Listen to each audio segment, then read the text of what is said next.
sore saudara-saudara yang terkasih dalam Yesus Kristus. Kita bertemu kembali dari Gereja Masih Advent hari ke-7 Sidang Jemaat di Situpuro yang ada di kota Surakarta ini dalam acara ringkasan Sekolah Sahabat dengan judul Bawa Berkas-berkasnya. Sebelum kita memulai atau membahas ringkasan Sekolah Sahabat ini, mari kita terlebih dahulu mengundang Roh Kudus untuk hadir di tengah-tengah kita. Bapa di surga, kami patut bersyukur dan terima kasih atas penyertaan perlindungan Tuhan kepada kami semua di sepanjang hari kerja kami sampai tiba pada malam ini Bapak. Dan pada saat ini Tuhan, kami berkumpul dengan keluarga untuk mendengarkan renungan dari ringkasan Sekolah Sahabat pada saat ini yang dapat dibahas dengan judul Membawa Berkas-berkasnya. Dan itu menjadi suatu sukacita bagi kami Bapak, dan nama Tuhan dapat dipermuliakan di dalam kehidupan kami. Utus Roh Kudus Bapak untuk menjamah hati dan pikiran kami agar lebih tertuju hanya kepada-Mu Tuhan. Mohon ampun segala dosa pelanggaran kami, di dalam nama Yesus kami berdoa dan mengucap syukur. Amin.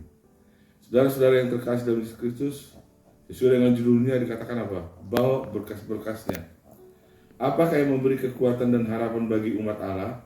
Apakah yang dikatakan di sini dalam konteks ini yang dapat kita terapkan pada kehidupan kita sendiri sekarang ini? Kalau kita menelusuri, pembebasan ajaib Tuhan di masa lalu merupakan sumber inspirasi yang tidak ada habisnya bagi umat Allah dan sumber pengharapan mereka untuk masa depan. Kelepasan masa lalu begitu besar sehingga dapat digambarkan sebagai pengalaman mimpi yang menjadi kenyataan. Kalau kita lihat di dalam Mazmur 126 ayat 1 dikatakan apa? Nyanyian jara ketika Tuhan memulihkan keadaan Sion. Keadaan kita seperti orang-orang yang bermimpi, saat ini berada dalam penawanan. Pulihkanlah keadaan kami ya Tuhan, seperti memulihkan batang air kering di tanah Negev. Jadi pada saat itu bagaimana keadaan umat-umat Tuhan yang tertawan di negeri yang menawan mereka, di negeri yang tidak mengenal akan Tuhan, dan mereka datang untuk berserah kepada Tuhan agar Tuhan membebaskan mereka dari tawanan ini. Dan mereka selalu berharap Tuhan hadir di tengah-tengah mereka. Begitu juga dengan kita. Kita berharap Tuhan hadir di dalam kehidupan kita, di dalam rumah tangga kita, di dalam pekerjaan kita, agar kita lebih setia datang kepadanya dan berseru kepadanya, agar Tuhan melepaskan kita dari semua masalah-masalah yang kita hadapi di dalam kehidupan kita. Namun kegembiraan dan kelegaan masa lalu dihidupkan kembali melalui lagu dan disesuaikan dengan pengalaman saat ini. Generasi baru menjaga sejarah Alkitabiah tetap hidup dengan menganggap diri mereka hadir di antara mereka yang melihat peristiwa itu secara langsung. Jadi iman yang hidup menghargai perbuatan besar Tuhan bagi umatnya di masa lalu sebagai sesuatu yang telah Tuhan lakukan untuk kita, dan bukan hanya hal-hal yang Tuhan lakukan untuk mereka. Jadi bagaimana iman kita itu mengakui kehadiran Tuhan di masa lalu.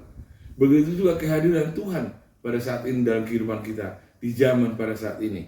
Jadi melalui gambaran inilah Tuhan akan melepaskan kita, menuntun kita agar lebih tertuju hanya kepadanya.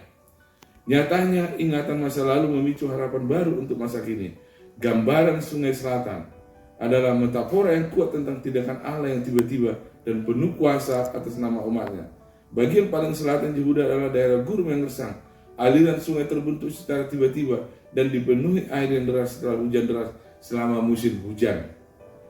Hujan awal dan hujan akhir memainkan peran penting dalam keberhasilan tahun pertanian. Demikian pula gambaran tentang Mazmur dan air mata dan menuai dengan sukacita adalah janji ilahi yang kuat yang menuntun dari masa kini yang sulit ke masa yang akan bahagia. Jadi saudara-saudara yang terkasih dalam Tuhan, bagaimana Tuhan menuntun kita dalam kehidupan kita? Tuhan menuntut umat-umat bangsa Israel lepas dari tawanan, menuntun mereka di dalam kehidupan mereka. Begitu juga Tuhan akan menuntun kita dalam kehidupan kita kalau kita berserah sepenuhnya hanya kepada Tuhan. Renungkan saat-saat ketiga kita dengan jelas melihat Tuhan bekerja dalam kehidupan kita dan atau dalam kehidupan orang lain. Bagaimana kita bisa menarik harapan dari pengalaman itu untuk apapun yang mungkin kita alami sekarang. Jadi melalui pelajaran ini kita mengerti dan membawa berkas-berkasnya kepada Tuhan. Membawa sukacita karena Tuhan telah menyertai kita, memimpin kita di dalam kehidupan kita, di dalam pekerjaan kita, di dalam rumah tangga kita, di dalam kita membimbing anak-anak kita. Kiranya kasih Tuhan memberkati kita. Amin.